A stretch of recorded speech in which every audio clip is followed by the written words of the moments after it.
mute myself, I You don't guess. have to. All You right. don't have to. Yeah, Well, it's okay. we will mute you if you get in the way. Oh, okay. Don't worry. We'll take care of that. Okay. Yeah, you just I wanted to share real quick on Saturday afternoon when most of the dollies went to eat. Um, my husband and I stayed at the Women's Memorial most of the afternoon, and there were so many groups of women that came who had read The Women, and I showed them some links to what we did, and they were very appreciative. oh, that's so neat. So Right. I'm Oh, how wonderful. I'm going to start the music here and we'll start letting people in. Very good. Oh, great. Oh, yeah. How terrific.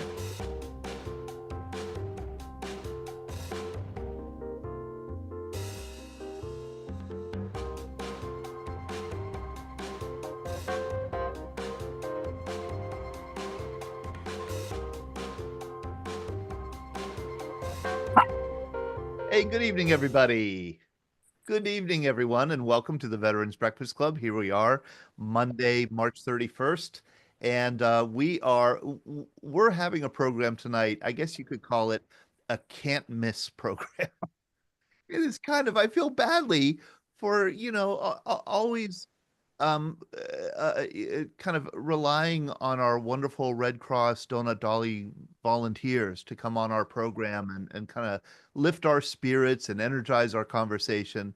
But they do it every single time, and they're so great. There's so much energy, so many stories. Oh, and I see so many.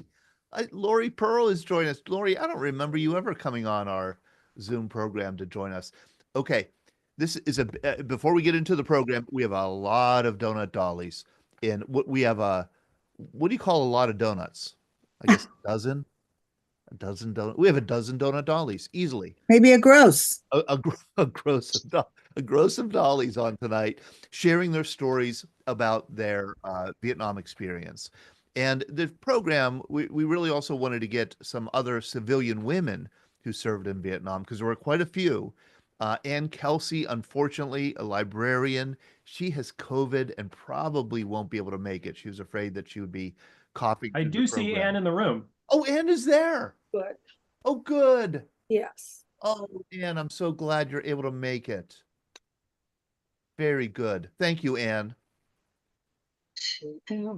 Okay. Um, boy, do we have a wonderful conversation, wonderful program. I just want to introduce myself. I'm Todd DiPastino, Executive Director of the Veterans Breakfast Club. We hold this every Monday night at 7 p.m. We get veterans together to share their stories. And also, it turns out we get a lot of other people who experienced war and those who are part of military families.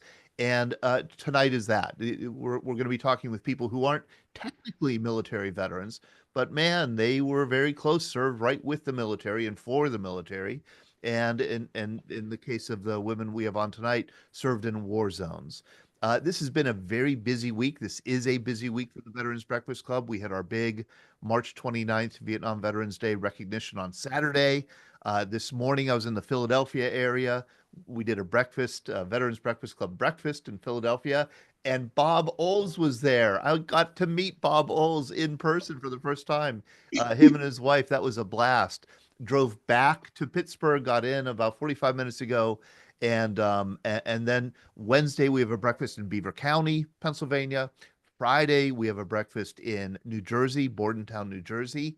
So it's a busy week, a lot of action going on, and it's so fun and just invigorating to meet new veterans and to hear new stories. So let's get into the conversation. Oh, Sean Hall, he's our director of programming. Hello, Sean. He will be handling the admissions and making sure we don't get Zoom bombed and whatnot. Okay, so can we have those? We have those who served, women who served in Vietnam, kind of raise their electronic hand or wave their hand. Anyone who's raising and waving your hand, if you're muted, we will ask you to unmute. If things cacophonous here in the Zoom room. We might mute you again, but we can always unmute you if need be. Please keep waving your hand. I'm just making my way right around the room. This is so great. Okay, so I see Sam Christie. Do you know somebody I don't think I've ever met is Pat Rowan? Pat, I'm going to ask you to unmute. If you could unmute. And then I see iPad 10. Pat, can you unmute? Okay. Unmute? Yes. There you are. Yes. Hi, Pat. Hi. Good to meet you. I'm a new member. I joined your breakfast club, officially joined it, but I've come in on a couple of your other Zooms before, so that's good. Have you talked on our other Zooms before? No, I've come in on some of your other. Right, but you've never outed yourself as a Red Cross donut dolly or anything like that. Numerous times. Oh, you to us. Yes, I have. Okay. I've been outed. Okay. All right, let's just get into this. Okay, Pat. What? When did you join the Red Cross? I joined the Red Cross and I went to Vietnam. My first tour was 1967-68, and my second tour was 1970-71. And why? Why? I'm sorry. Why what? Why did you volunteer to go to Vietnam during the height of the Vietnam War? It was that or the Peace Corps, and this paid more money. I think we need to deepen this conversation here, Pat. I mean, Oh, you think? Okay. yeah, I think so. So you, No, my dad was a World War II vet, so it fit. and what did he think about you going to war? At first, he was kind of hesitant. He was in the Air Force, Army Air Corps, and he was in England. So he did know about donut dollies, and that made him a little anxious at first, but then he gave up on that. He was very, very proud, very excited about my going. And you did 2 tours. I did. So you first arrived in Vietnam in 1966. 7. Oh, I'm sorry, 1967. And then you departed from your second tour in 1971. A lot changed in the country and in the war. 2 totally different wars. Okay, how are they different? The first time, I think we really believed in what we were doing, and I think the soldiers were willing to fight. It was towards the end of my tour that I started seeing the drugs coming into the country, that kind of problem. But it was a major escalation. I think those of the Red Crossers went over there. We were all very altruistic, very excited about being part of things. It was a real war then. I mean, people had bullets, and we had guard people in the guard towers and things like that. That wasn't necessarily true on my second tour. Pat, we read a lot. And drugs were bad on my second tour. Drugs were very bad. Drugs were bad. Okay, I was going to ask you about that. And how was morale? We read that the morale wasn't good in the. No, it wasn't. Okay. No. No, the morale wasn't good. The attitude wasn't good. I really had a sense. I think we were greatly respected, and the troops just really appreciated us, an awful lot. I think the respect wasn't as great as it was initially. Right. On my second tour. Right. But I think their respect among themselves was probably even worse, because there was the fragging of officers and things like that going on, How did people react when you came home in 1971 or in 1968? And, if people asked you what you did or where you were, and you said, well, I served with the Red Cross and I was in Vietnam. Yeah. What did they say to you? Did they kind of give you the same cold shoulder or worse that they gave the veterans? They walked away. They walked away. I wouldn't talk. Yeah. Okay. I went through the police academy in Houston between my 2 tours. Yeah. And there are a number of MPs, GIs that had been MPs that would have absolutely nothing to do with me. They wouldn't talk to me. You know, I tried to talk to them about Vietnam, but they had absolutely no interest. They stayed very, very far away from me.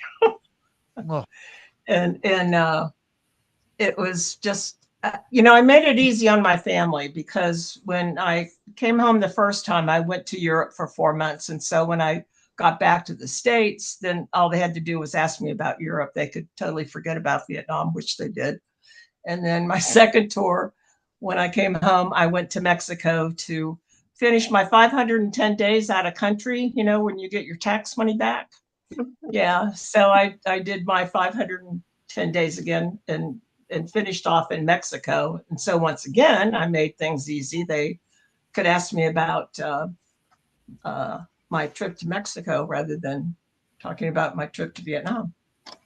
So you my dad asked questions. My dad and I talked a lot. Yeah. But that was it. but My mother didn't appreciate that I went the first time, but she was even less appreciative when I went the second time. Your mother? Really? Yeah, my mother. Yeah. Yeah. I mean, I could see a mother not, you know, being afraid that you'll get hurt, that you'll, you know, Yeah. but not to be proud when you come home. Yeah, well, I think she was proud. I just think that she was. She never really said this, but I think that she was in fear at times. I think, especially when I said I was going to go back again, she was kind of like, "You're really kind of pushing it, aren't you, Pat?" You're pushing it. Yeah, you're pushing it.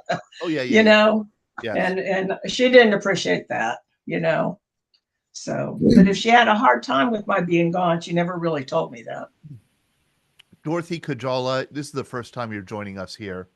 I'll begin with the end. How was it when you came home from Vietnam? Did you talk about it much? Did I? I'm asking Dorothy.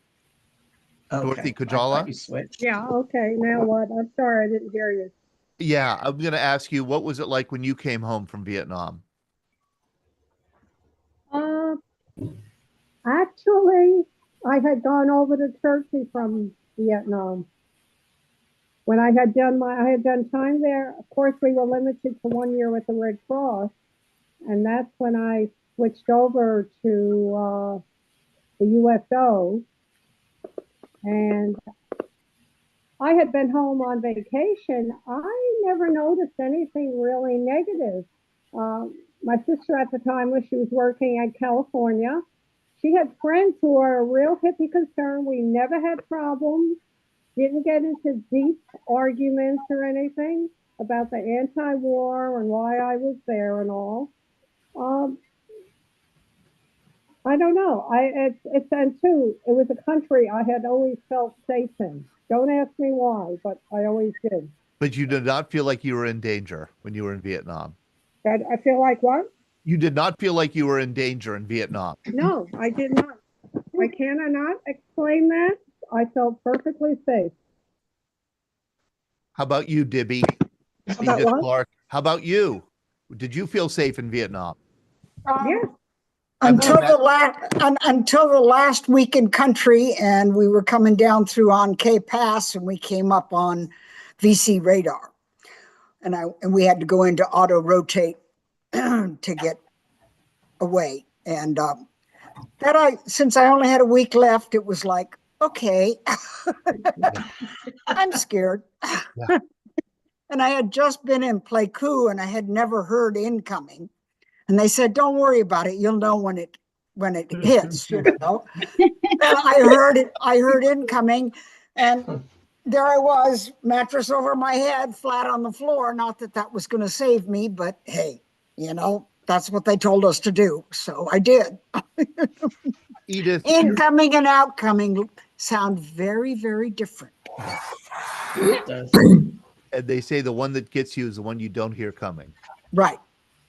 And coming home was awful. It was awful. I went to an event on Capitol Hill, and it was a formal event. It was a cocktail, and I was spit upon. Wow. And that's the last time I mentioned Vietnam. So you really didn't talk about it for a long time after that?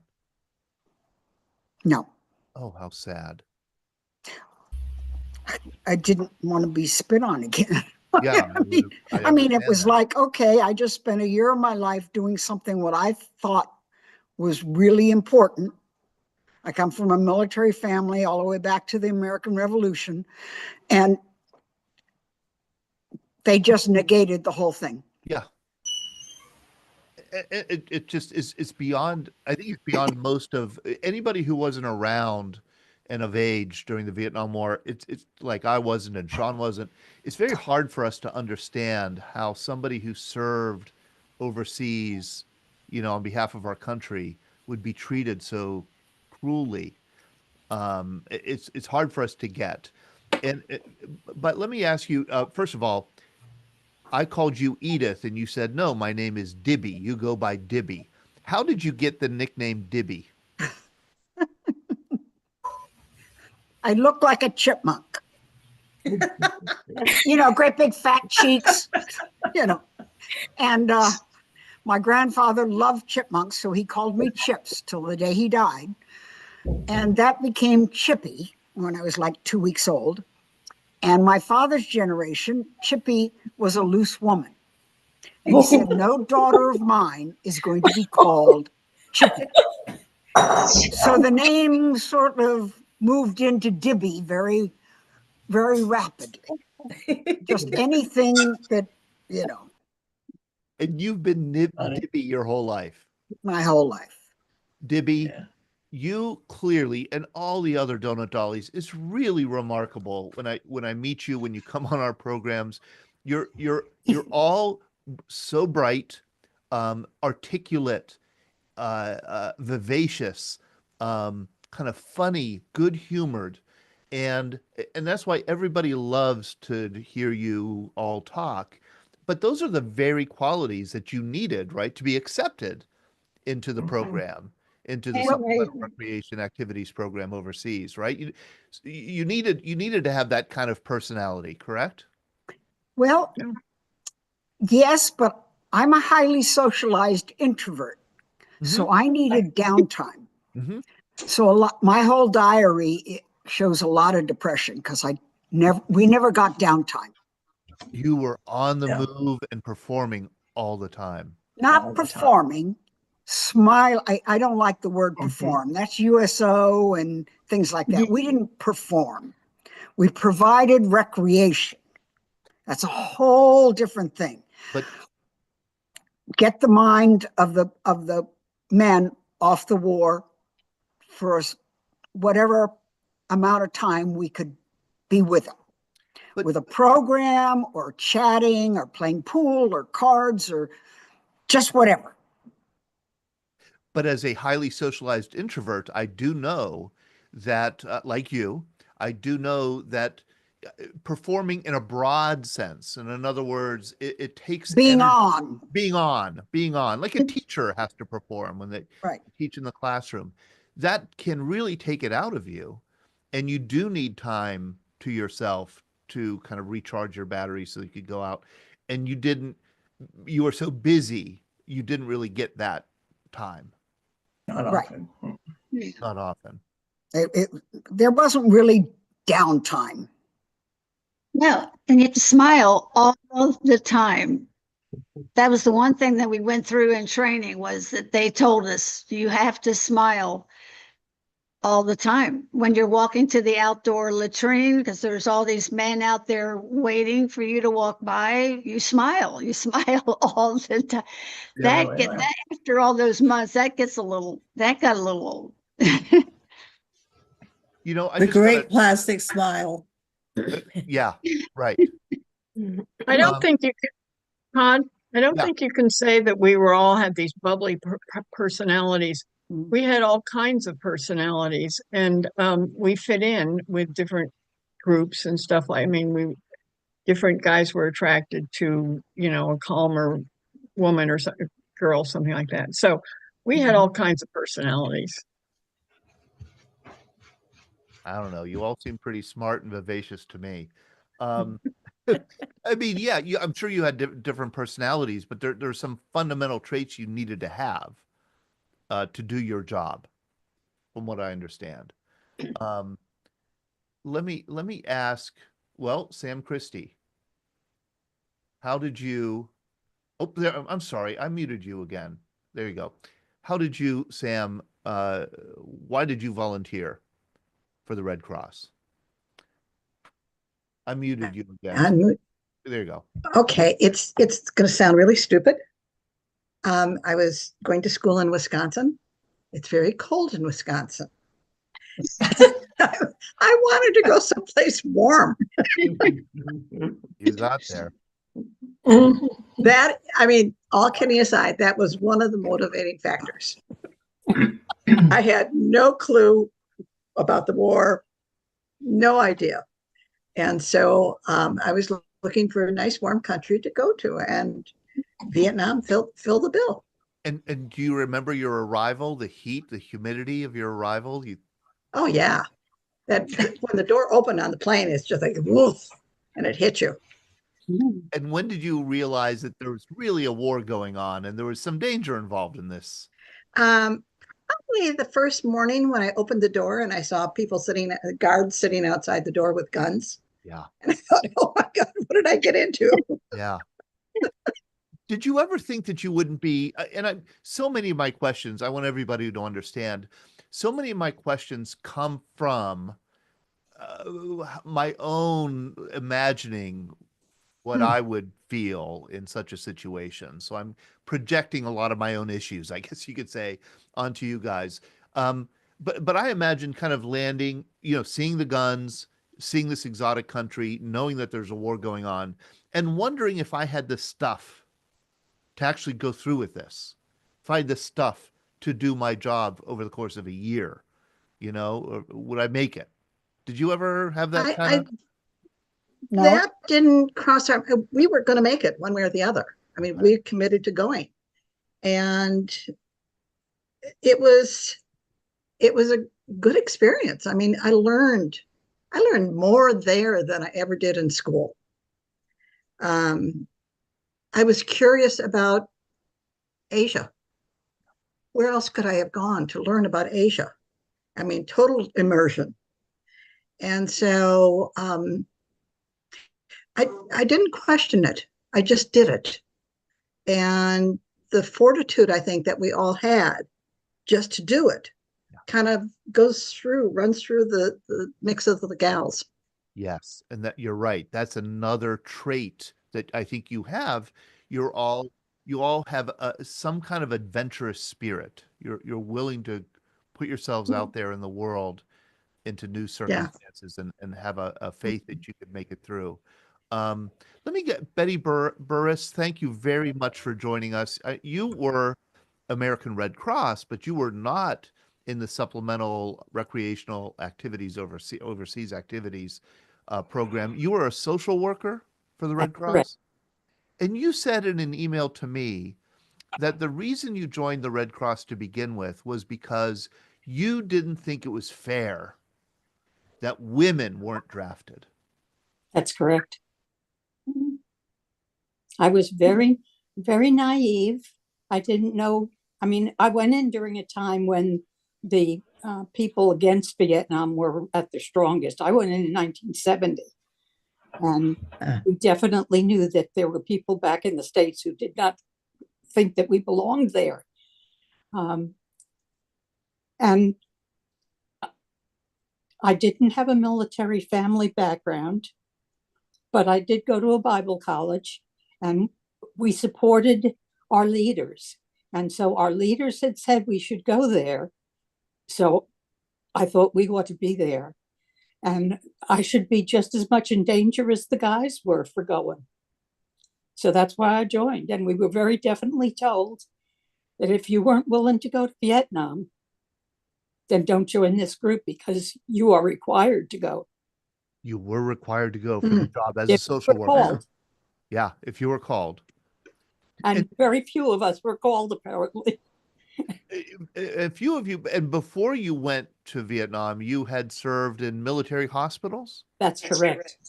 Whereas the guys went through a certain kind of boot camp where I think you learned how to fire weapons. We did not fire weapons because we were considered non-combatants. So the kind of things we learned was more about medical conditions, how to send information back regarding how the servicemen were doing when the families were requesting. So it's like I felt I had one foot in the military and one foot in the civilian, because we had to function in both societies. And there definitely is a difference between a civilian civilian society and a military one. Big. The rules are very different. Yes. Yes, the rules, the language, the expectations. But so unlike, I think, some of the Donadolis here, when you arrived in Vietnam, you had already had this exposure to not only to the military, but you had exposure to the grievous wounds that men were receiving in Vietnam, because you were in military hospitals, you were seeing amputees, right? That's correct. But it was a very different situation. I agree with the men. If you weren't there, you really can't understand. It's very different seeing the wounds in a civilian society and seeing the wounds right off the battlefield and hearing the stories that everybody had, because the men were more than happy to tell you exactly how they were wounded, show you where they were wounded, go through all that type of information, even though we weren't supposed to be looking at private body parts, because I was a social worker. I wasn't a nurse.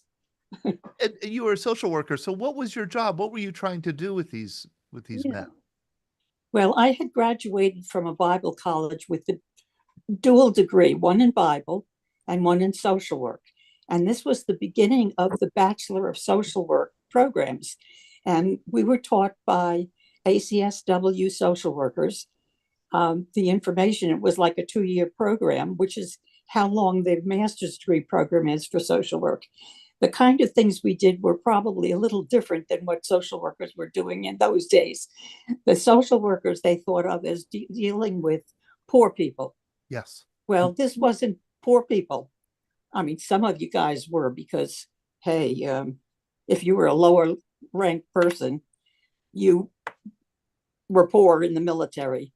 And so the kind of things that we would do, there were a variety of things, but on occasion, I helped men apply for benefits from the welfare departments so that their family could survive, because the military did not pay enough.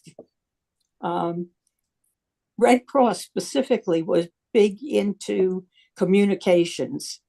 So it was, we would get a telephone, well, not a telephone call, a message that would say, so-and-so is in the hospital and we don't really know what's wrong with them. Could you please tell us how they're doing? And that was the thing that we would do in the States, but was a big deal in Vietnam, because a lot of times the families would not even know where the men were. They go to the Red Cross, having been told by the military leadership that the man wasn't there anymore, that he was in the hospital, which raised major time problems for them.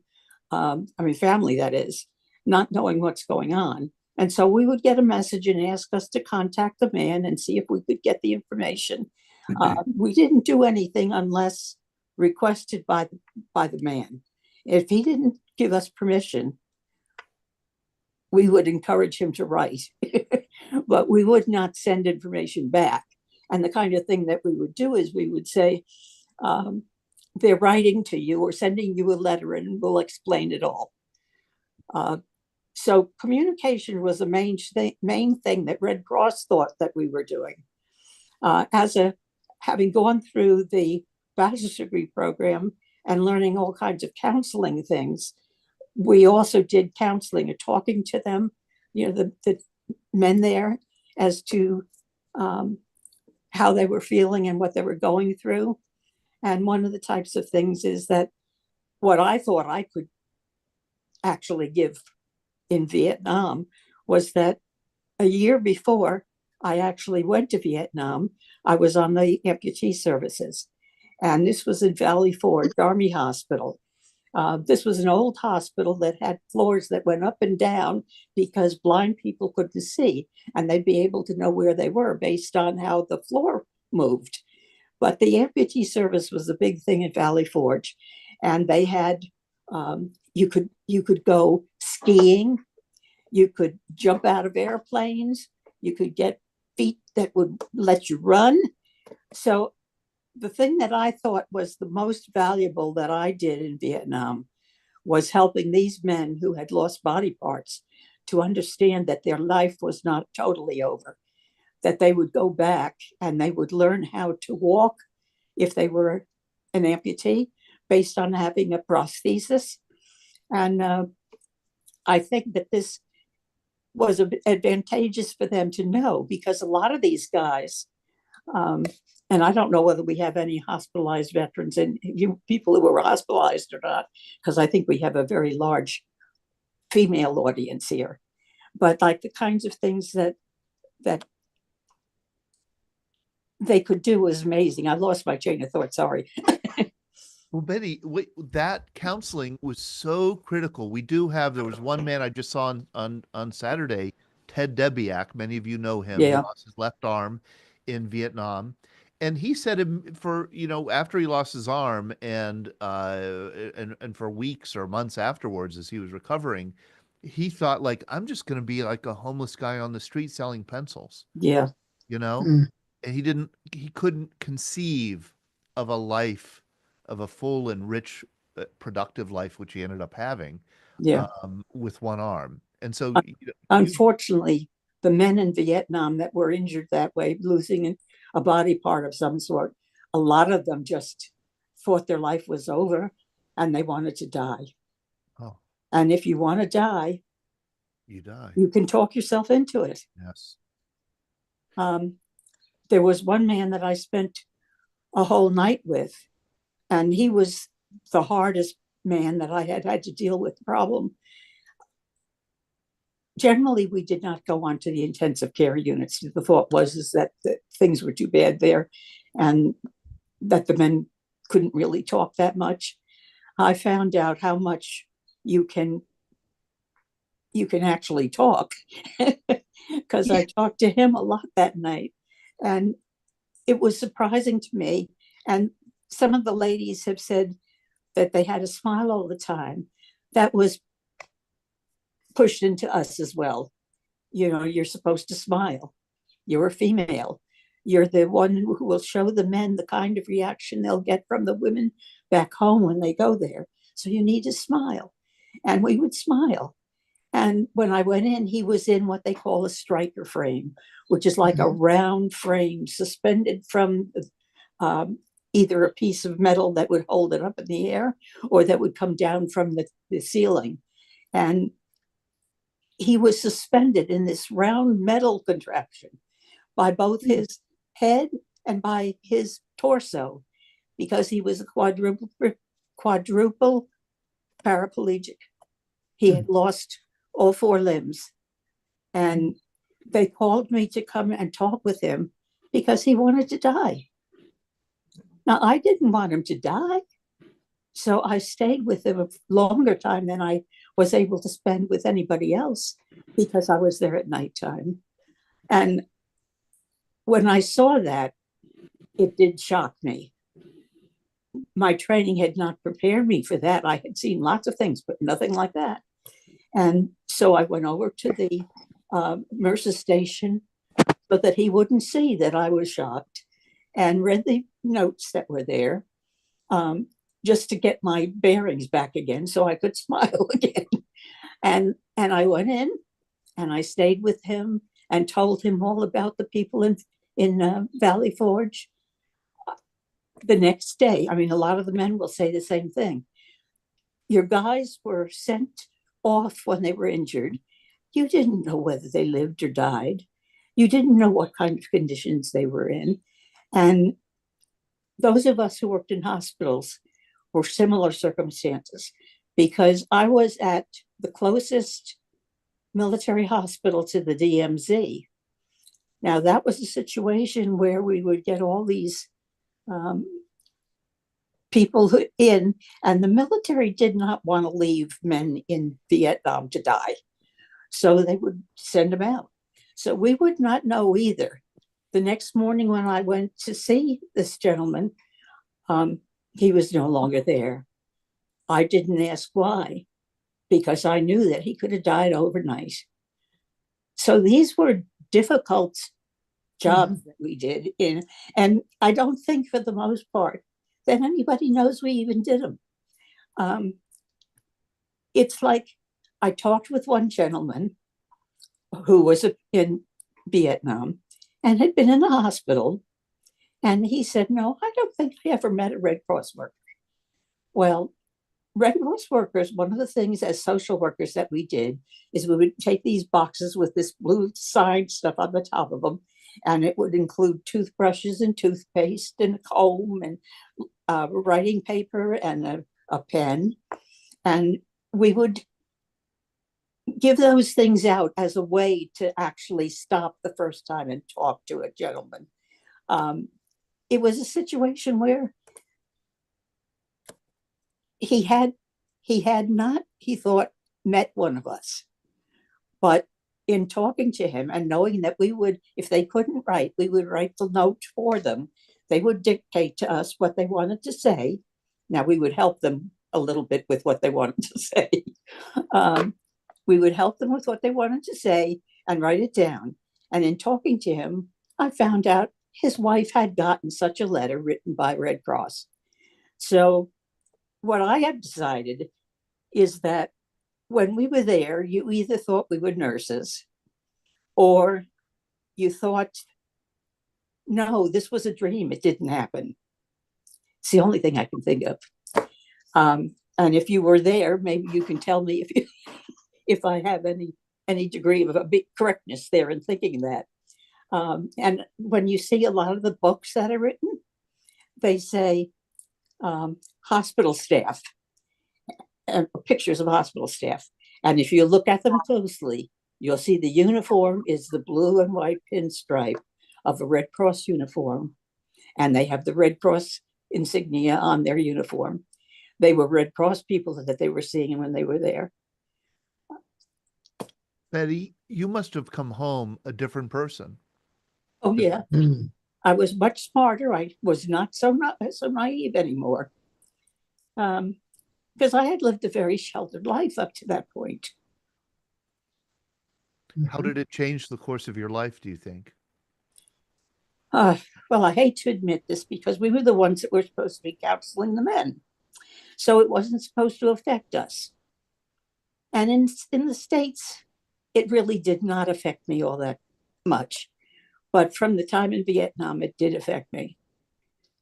I was there during a time that was not as bad as when the guys were there for Tet during 1968.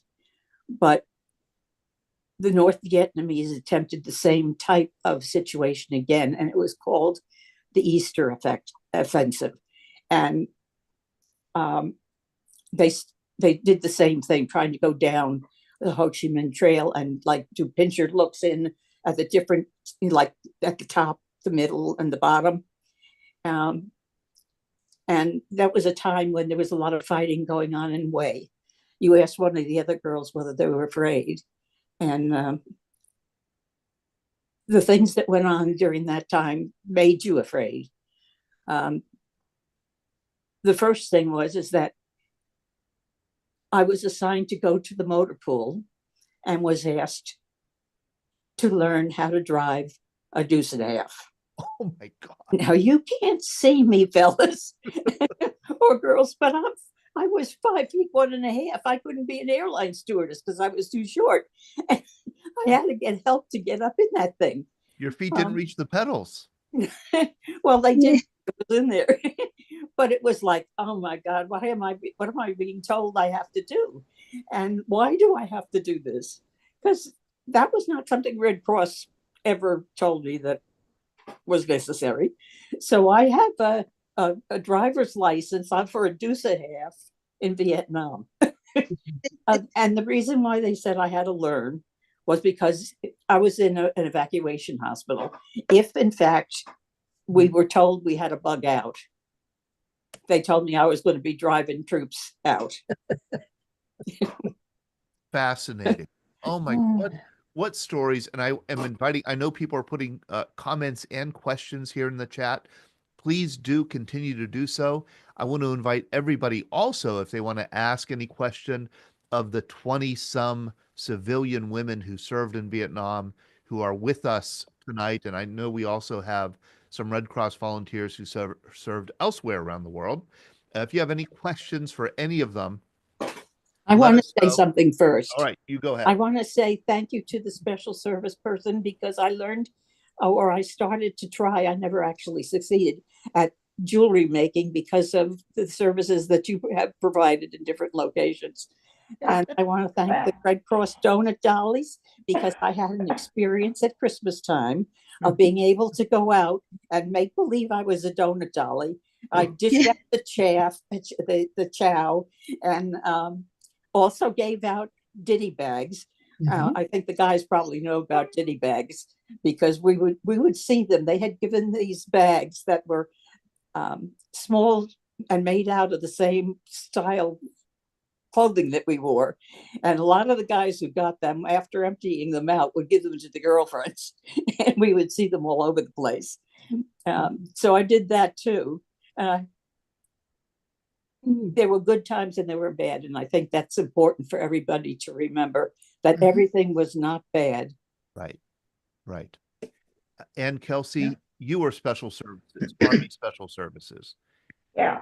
And sorry about the voice. Lucky I can talk at all. Yeah, you have COVID, I know, and I know you're getting over it. So thank you. No, I just tested positive yesterday. Oh, okay. Well, you're not over it. Well, thank you for coming not on. by a long shot. Thank you for coming on, even in your sick state. Could you tell us what Army Special Services is, what they do? Yes, Army Special Services was started prior to World War II, but it had many different branches that supported morale and recreation for Army bases worldwide. So there were libraries, service clubs, similar to rec centers, craft shops. Betty mentioned using the craft shop in Vietnam. Entertainment. It was special services who escorted the USO shows, as well as producing its own soldier show programs. They ran the rest and recreation program, the R&R program. Special services maintained in-country R&R sites. There was one at Da Nang, there was one at Cam Ranh Bay. So it was a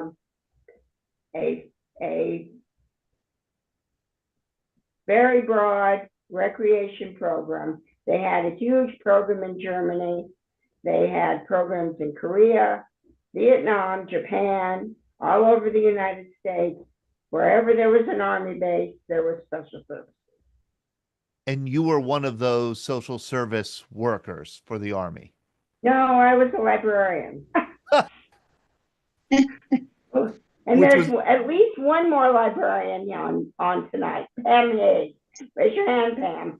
Oh, Pam, okay. All right. And I know Deborah Maria was also Army Service Club. Deborah was Service Club. So what the heck? You were a librarian in Vietnam? Yeah. And people come in and borrow books and return them in 2 weeks? Yeah. Really? Wow. Oh, really? What if they didn't return it?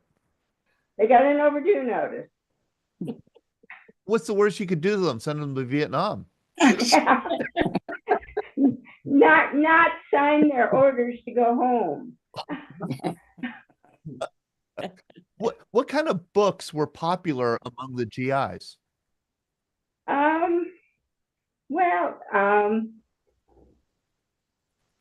lot of the how to do it books, getting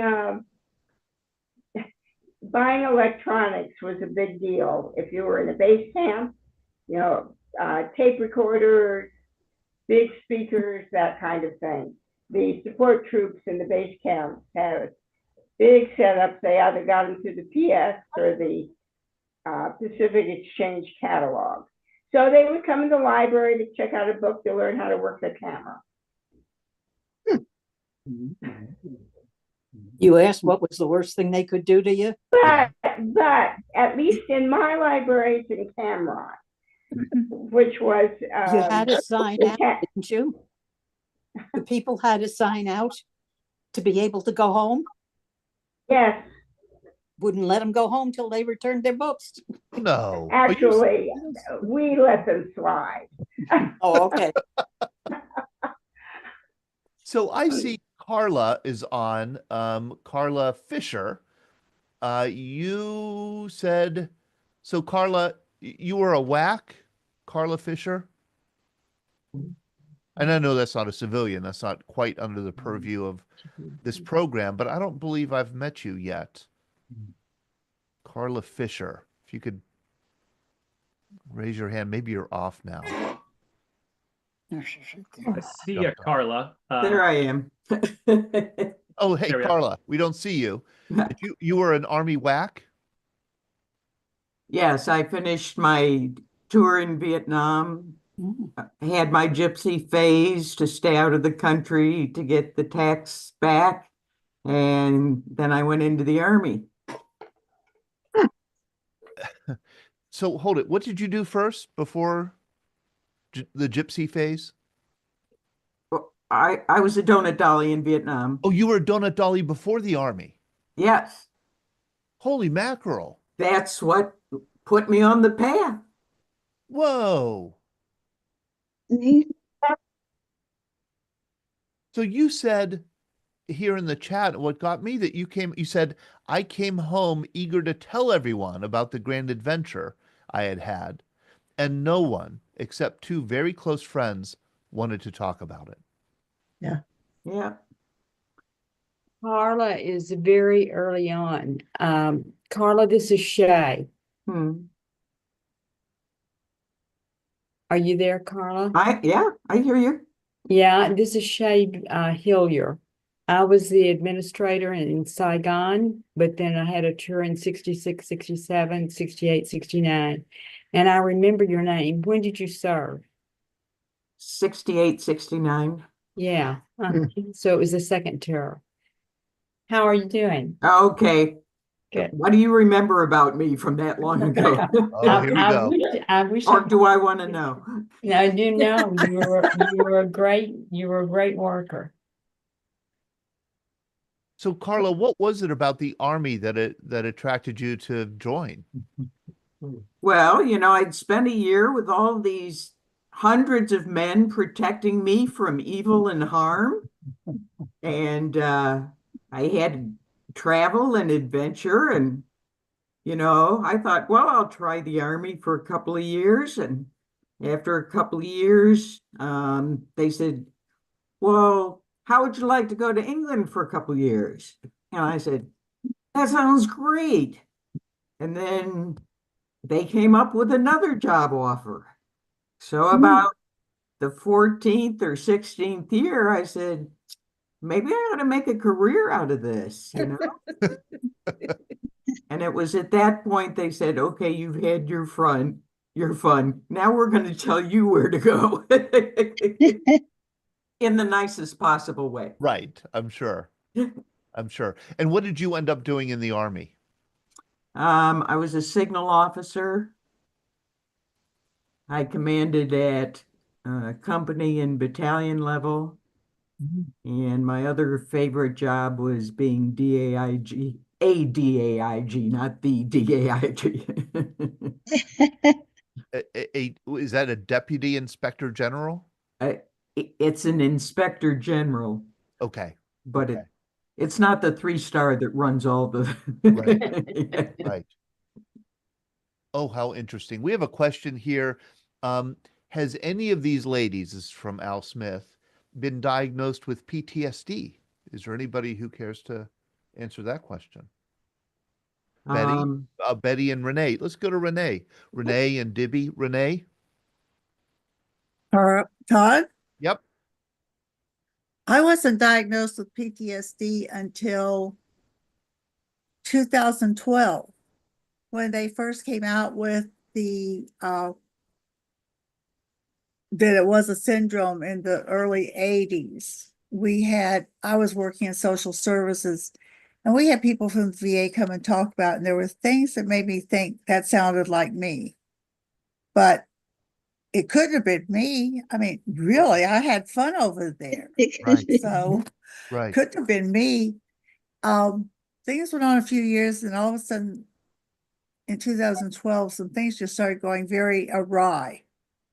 And I was sent through an employee assistance program to a counselor who had never dealt with a woman or military person with PTSD. She specialized in sexual trauma and things and abuse. But she went through, after a couple sessions, she said, you have PTSD. And I think I'd known it for a long time, just been in denial. But it wasn't from my first year as a donut dolly. It was probably from my second year with special services. Because as you've heard other people like Pat say, I was only home for 5 months.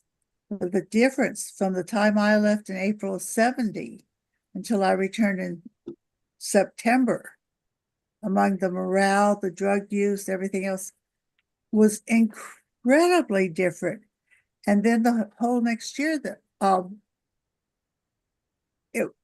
I wasn't prepared for it. Because everything had been so, sure, we had guys that were using some drugs, especially marijuana, when I was over there. But what was happening then, and it's just hard to explain. It was just a different world entirely, and it was very, very hard. When I found out where some of the heroin that was being brought onto Fuloy was coming from, it was because I was in a truck with the guys that were the dealers, and my life was threatened, and that was sort of like the last straw. Yeah. So I came home a little early, but I was already having a lot of issues. I've definitely had PTSD before I left, but who knew?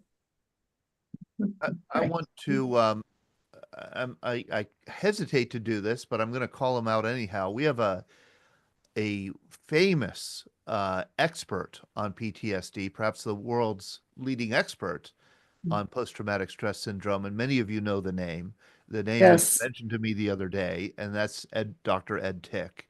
Dr. Edward Tick and Kate Dahlstadt have joined us. I'm really flattered beyond belief that they would join our conversation. I want to invite Ed and Kate, who I ran into one time in Missoula, Montana, I think in the airport. I want to just invite you, if you care, to comment on what you've heard. If you have treated, I know that you've made a long career of treating veterans of many generations. But have you run into Ed and Kate? Have you run into civilian women who are in Vietnam or elsewhere, who experience post-traumatic stress? Well, great to see you again, Todd. Good to see you. Yeah. Thank you. And thank you for that lovely introduction. I have specialized in working with women veterans. So, that's where I'm coming from. And one of the reasons I wanted to be here tonight was because you're the group, the donut dollars are the women that I have not had an opportunity to connect with. And I would really love to, but you're not an easy group to kind of find. So that's why I wanted to come here, so that I could hear your stories and learn more about what your experiences were. I can kind of imagine, because I know the kinds of things you did. But I've never actually met a donut dolly, so I'm really happy to be here. Oh, well, you've got to, I'll connect you with this wonderful community. They're very Okay. tight-knit, they're very active. They're absolutely just fascinating people. I think you'd really enjoy meeting them and talking with them Yeah, I'm if sure. you could. I'm sure. It's funny, on Saturday was Vietnam Veterans Day, and I saw a young woman and her fiance at our event. They're not connected to the military. They're not they're not veterans. And I said, "Thank you guys." Her name was Claudia. "Thank you guys for coming to this event. Why? Can I ask you why would you come to a Vietnam Veterans Recognition event? I don't see that what the connection would be." And they said, she said, "I read Ed Tick's War in the Soul." And that Yeah. was her answer. I read that book, and I encourage everybody to read Edward Tick, War in the Soul. It is one of many books that Ed has written. War in the Soul, Healing Our Nation's Veterans from Post-Traumatic Stress Disorder. Extreme insight into what this disorder actually is and how the healing can begin. Ed, I don't know if there's anything, specifically you want to add here to the conversation, if a question you want to throw out or an insight you want to offer, the floor is yours. Well, thank you very much. And yeah, I would like to say something. First, yeah, we met in Missoula, and that was a joy to run into each other there. Thank you for introducing Kate and I and for calling us out here. And I want to honor you and the Veterans Breakfast Club. We do get your journal, yeah, and we follow it, and we followed the extraordinary growth and range of people and topics that you've covered. So kudos to you and to everyone in the Veterans Breakfast Club. You're doing a great job. And what you're doing is actually an essential component in not only veteran healing, but national healing. My own 3-word recipe for the healing process is spirituality in community.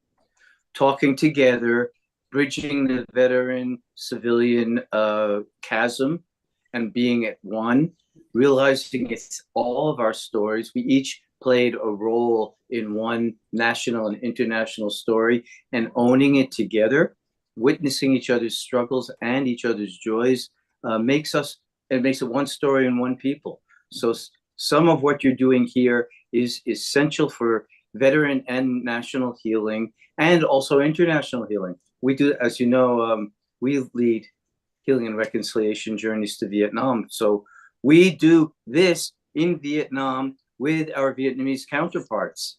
And I know some of you have gone, and you know how healing and wonderful and beautiful it is. But for those who don't know, the Vietnamese are beautiful people. There's almost no wartime PTSD there, because they do gather like this. They do talk to each other. They forgave us a long time ago.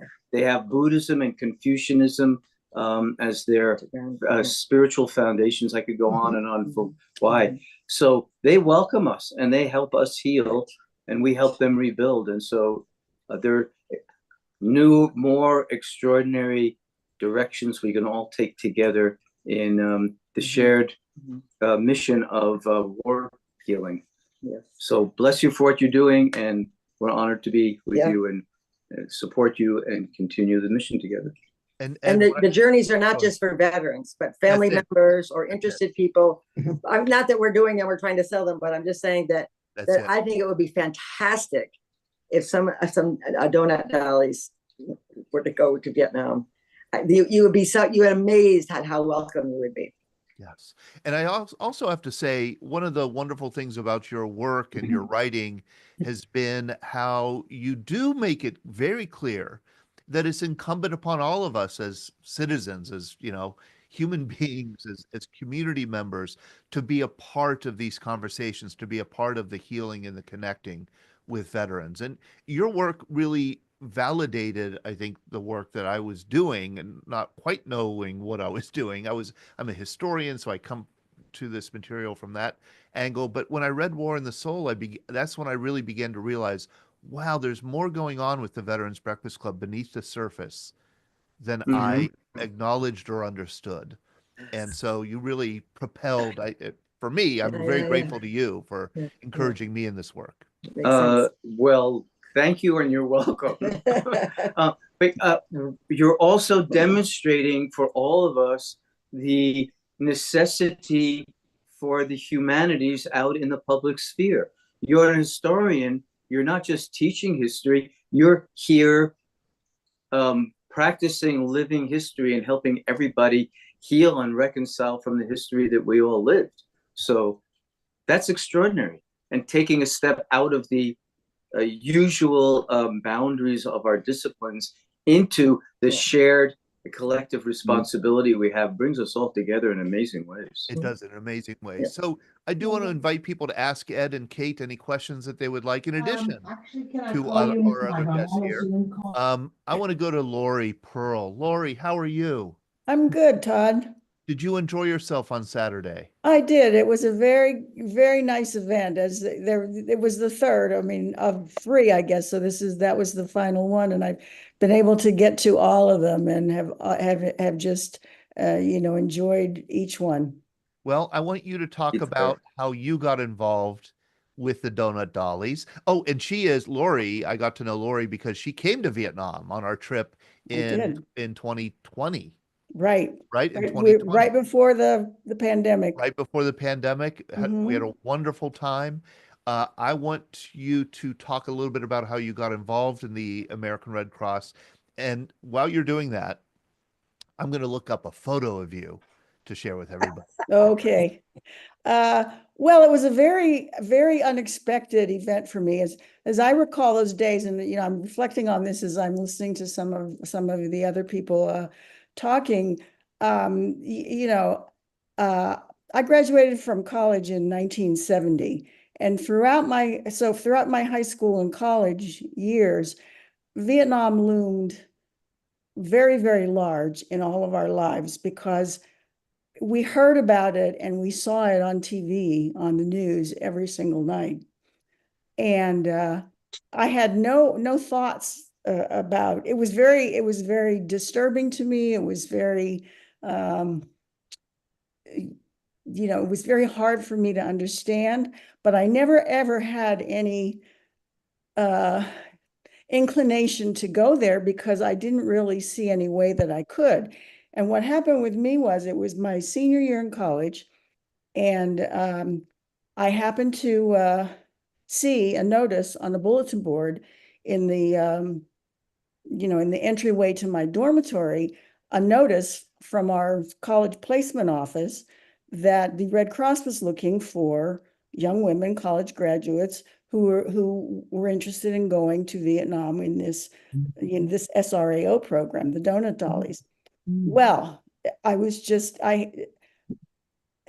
stunned me to learn about this. And what I did was I went to my room, put my books down, left my dorm, went to our placement office, got the application, filled it out, sent it in.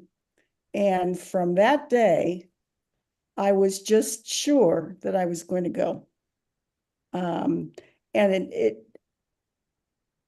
because I just knew intuitively that this was something that I just had to do, because for some reason I just had to go and see this thing and experience this somehow for myself. And it was quite out of character for me because I too was from a very, very kind of not protected, but a very, very narrow kind of experience. I'm from Pennsylvania, and I had literally been out of the state of Pennsylvania. I'd been to Ohio, and I had been to New York State. And that was it. That was the extent of my travels up to that time. And here, I just decided that I was going to go to this place halfway around the world in a war zone and just see what was happening over there. And I knew I was going to go and I had an interview. I mean, we were volunteers in that, I knew that that's where I was going to go, but it was really a job application. We were employees of the Red Cross. And so I had a job interview that I went to. And there was that whole process, you know, where you didn't just like you say, okay, I want to go. And they said, okay, we had to go through this process to find out whether or not we were going to be hired to go, which I did. And somehow I just knew through the whole process that I was going, and that was it. I had no doubts about it. I had no qualms about it. And it just seemed like it was something that I just had to do. You had to do. Were your parents not happy about it? They actually were pretty cool about it. I didn't really, I mean, I told them that I had this interview with the Red Cross, because by that time I was home, you know, for the after I had graduated. So they knew that I had applied for this job with the Red Cross, but I sort of didn't tell them, you know, where I was going to be going until after I had my interview. And I got home from that and my mom asked me how the interview went. And I said, well, I think it went pretty well. And she said, well, you know, did they say anything about, you know, where you would go? And I told her, and she said, well, aren't there any other choices or something like that, you know? And I said, well, no, I really want to do this. And I have to say, they did not try to discourage me. They weren't, I'm sure that they were they were certainly concerned for my safety, but they didn't try to dissuade me from doing that. They didn't say, oh, you know, what do you want to do that for? I have one other question for you. Oh, there I am. There you are. There you are serving some chow. No, that's one of our programs. We are, the one I'm looking at it's one of our programs. This was outside. Yes, and, I'm sorry. And we were. Right. Yeah. Yes, that's right. I think I was looking at a different one. Yeah, there's some other ones, but yeah. This is the one. Okay, here's my question. Where do you get sunglasses like that? Oh, I don't know. I think they were all the rage then. So I had those when I went. They are back in today too. Oh, they are, yeah. Look at the, I mean, it's just extraordinary. These two donut dollies out here in the field with that red earth and you know, with these games on the ground and these guys kind of, you know, looking on. It looks like they're half participating, maybe, you know, a little bewildered by it all. I just can't imagine the guts that it took to kind of land in the middle of these strangers in a war zone and, you know, play these games with them. Right.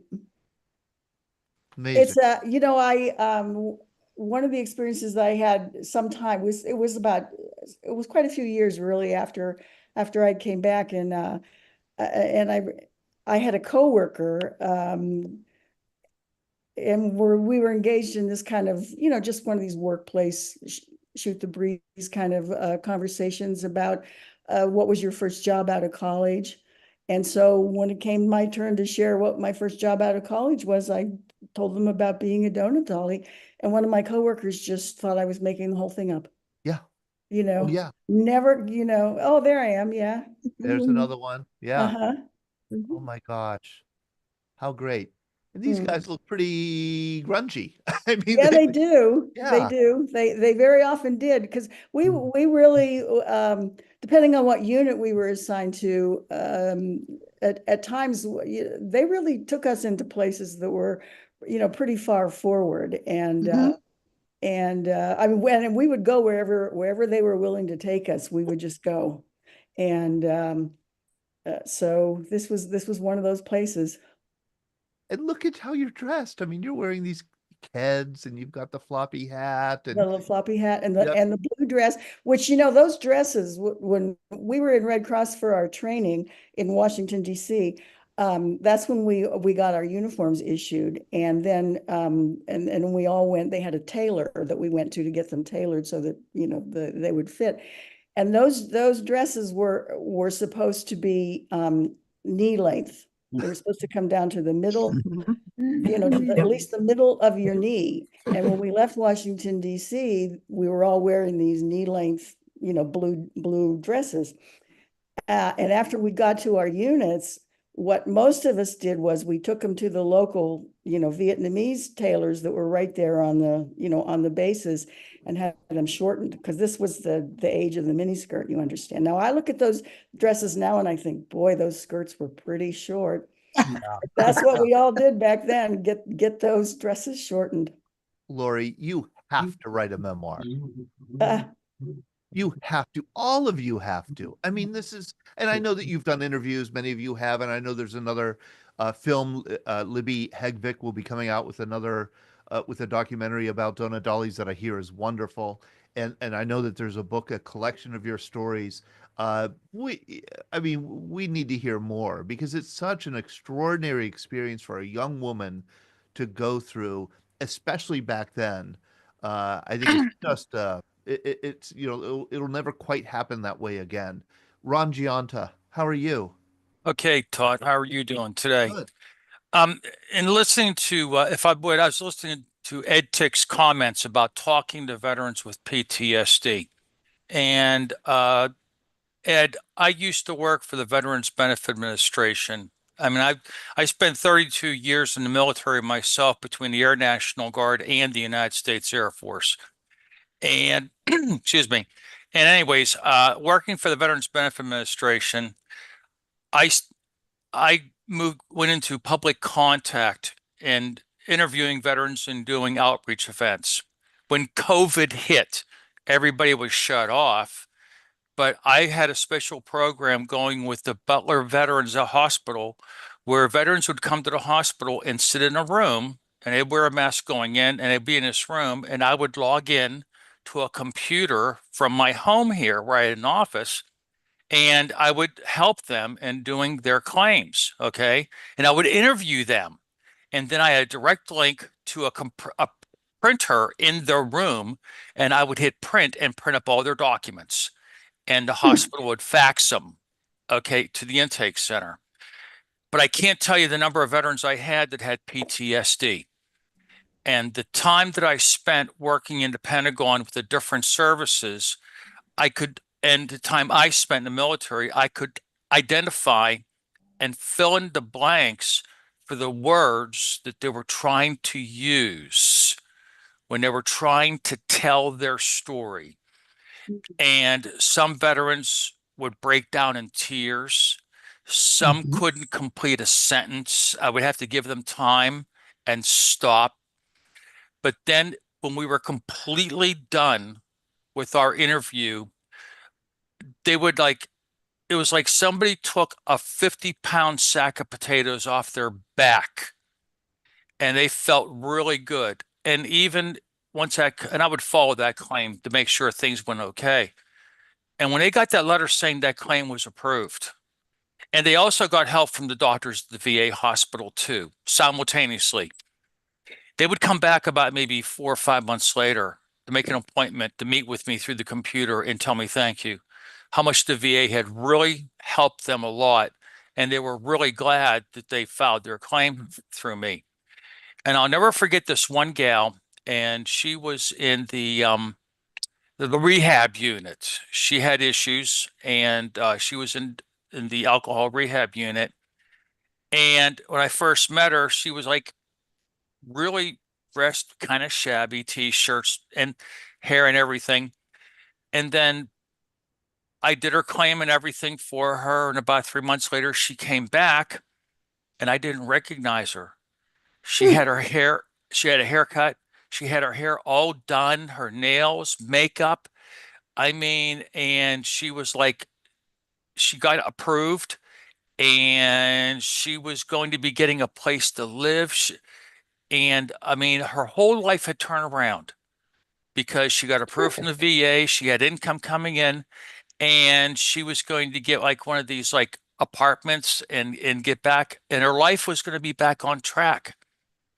You know, it's just like you said, talking to people with PTSD and getting them to open up with their story, right, and helping them by talking to them is so important. I just want to what you said is absolutely correct. Thank you, Ron. Thank you very much, Ron. Ron brings something up, and I do want to go to Peggy. I also want to introduce people to Lynn Nguyen. Lynn is joining us, I think, for the first time here on Zoom. Hello, Lynn. How are you? Hey, Todd. Lynn was Hello, one of our everybody.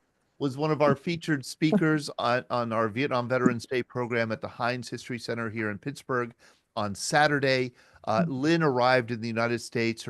She and her family left Vietnam on April 25th, 1975 on a fishing boat. They were Wow. picked up by a Navy ship. They spent a lot of time at relocation camps in the Philippines and Guam. Finally made it to maybe Camp Pendleton. I can't quite remember. Indiantown Gap. Oh, Indiantown Gap, of course. Yeah, in Pennsylvania. And she brought her parents to our event on Saturday. Oh, And I was nice. so moved to interview them because these are two heroic people who your father Nock served in Arvin in the Army of the Republic of Vietnam for 5 years. Your mother was the rock of the family. They recognized that they had to escape the country. And I know it took a lot of effort for you to bring your parents to that event, Lynn. Thank you so much. No, thank you for having me there. And it being the 50th anniversary, and pretty much this is all I know. And like I've said at the event, I was lucky, one of the lucky ones to get out of there alive, and mommy and our family was able to come out together as a family. And like my story has said, that I was on pretty much was going to be fish food because I was ill. And when the U.S. Picked us up, they're like, mom said that we only had like 2 pounds of each person's only allowed to carry 2 pounds of items on the boat. And when we got to the Philippines, I was sick because mom was nursing me, and she wasn't eating anything. So I got sick, and she prayed, and they wanted to send me up to the US first. And she's like, no, I don't know if I'm going to be able to find my daughter. So she kept the family intact. But we were very blessed, and thank all the veterans for being there. And that is the first time in many years that my mom and dad actually came out to a public event. Like, she only comes out she's going grocery shopping now. Yes. And she just stays within her family because that's what she's comfortable with. Yes. But she was definitely, I think it was overwhelming for her, but she just couldn't reiterate what she really wanted to say in, obviously in English. But I knew that it was very a moment that she would remember forever, her and my dad. Lynn, for sure. your mom Tan came up to me after when she was getting in the car, and she kind of like grabbed me and spoke directly to me, very close. I'm ashamed to say I didn't really understand what she was saying, but I could tell that what she was saying was so heartfelt, so important. She felt so moved by the event, and in part, I think it was having the community recognize that here's a woman who saved her family, raised, a patriotic, wonderful American family of 8 children here in the United States, coming here with nothing, and making a life for her 8 children here.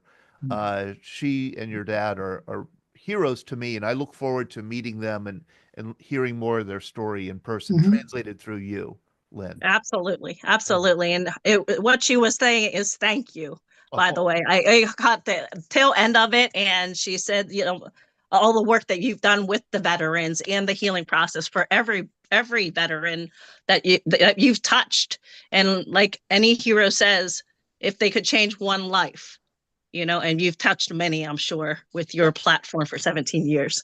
Well, thank you, Lynn. And thank you for joining us tonight. It's so wonderful. And it just reminds me that I think we should have a program with you and other Vietnamese Americans about your family, about leaving Vietnam, especially on the eve of this 50th anniversary of the fall of Saigon. So yeah, absolutely. Peggy, Kelly, Donut Dolly, I do want to throw this out there. I'm looking at the clock. I see we have 12 minutes left in our program, but I think Kelsey brought up something here in the chat that I was going to ask, and that is all of you women, civilians who served in Vietnam, you were all exposed to Agent Orange, to herbicides. You were all exposed to the dangers of post-traumatic stress. Ron Gionda just came on and talked about the great, treatment that's available at the VA. Well, it's not available to you, is it? No. Todd, Yes. I wanted to bring that up, just not Agent Orange, but the civilian women who served in Vietnam in any capacity. Through the years, we've met people who have had cancer. We know a few donut dollies now that are going through it. Some have already passed away. But the other day, when I met a fellow donut that I was with in Long Binh, one of the first things she asked me was, "You have kids, and how are they? And how are the grandkids?" And I know many of us had more than one miscarriage through our years. And I know a lot of donut dollies who are married have adopted children. And I was very shocked that that was the first thing she asked me. And she talked about her kids and maybe some of their health problems. And of course, you're thinking of your own children who are in their 40s and then your grandchildren. So I just wanted to throw that out because a lot of times we don't talk about that at all. Thank you, Peggy. Does anybody, Janet, would you like to weigh in on this issue? Janet Woods? Me? Yeah. Well, I've been diagnosed with Parkinson's, and I assume, like a lot of the vets, that Agent Orange is probably the culprit for that. I am going to show, hold on, I'm looking for a picture of you here. I see this. Oh, do you go by Jan? Yeah, Jan or Janet. Yeah, either one. Okay. When I talk to Vietnam veterans about donut dollies, they speak of you almost as if like you're movie stars or something. You're celebrities. You're and I think you were. And this picture of you in Vietnam reminds me, like, yeah, of course that's how they thought of you. Look at this. You look, I mean, wow. Yep. You got the hairdo. How about that? They must have loved the red hair, huh? Well, I guess. And then it was somebody from one of the units gave me their scarf, and their hat was an Australian hat, obviously it's an Aussie hat. But they just love giving you all these different things. Their combat infantry badge. I mean, you name it. I got more collection of stuff. I don't know what's going to happen to it when I leave this earth. I guess maybe Texas Tech might be interested. I know they have a museum, I believe, with a lot of the Red Cross stuff. That's a very good destination. There's another place in North Carolina. Oh, really? What place is that, Bibby? I can't bring it to mind. Okay. But there's a place in North Carolina that takes things. Okay. It's a smaller, it's a much smaller. Texas Tech, the problem is it'll just go on a shelf in the back room. Right. Well, not necessarily. They're working on creating a national Vietnam War museum. Okay. And Texas Tech will be a part of that. And they're holding this material for eventual exhibit. Oh, So okay. I wouldn't hesitate. I wouldn't hesitate. But definitely make plans for this stuff, because you don't want, it's grim to talk about this, but you don't want families to throw this material out, because it is so great. It's such great teaching tools. And speaking of great teaching tools, maybe that wasn't the way to put it, Scott Masters is Canada's greatest history teacher. And I know he interviewed many of you, especially Lori Pearl and Sam Christie. I would encourage you, if you want to hear more of the stories that you heard tonight, to go to Scott's website. He has an extraordinary collection of interviews that he does with his students at Crestwood Preparatory College in Toronto. Scott, would you mind sharing maybe a link here? to I can do that. It's great to see everybody, by the way, and my students really enjoy the opportunity getting to meet you guys when we get to that part of the course. I've been doing this class for about the last 5 years, where I invite a Vietnam vet and a donut dolly to share their stories, and it's a really interesting insight for the students. So it's great to see so many people in one place. It is so great to see. It reminds me, I would really love to do more programming with you guys. I mean, it's such an interesting, you bring such an interesting angle to the history of the Vietnam War and to the experience of war. And and I'd love to continue this conversation. And also, those of you who haven't had your stories maybe recorded at length in an interview or written, I'd like to talk to you about that also.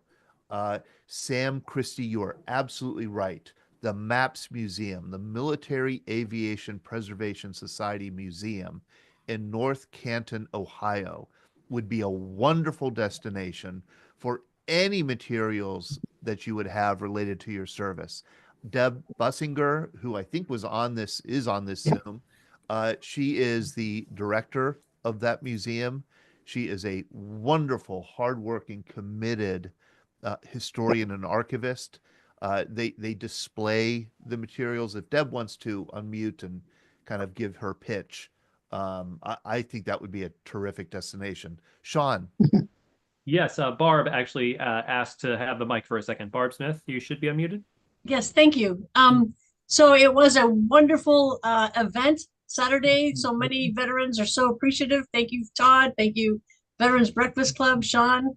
And I was so honored to have met Lynn after the program. I'm sorry I missed her two parents. I did meet her daughter.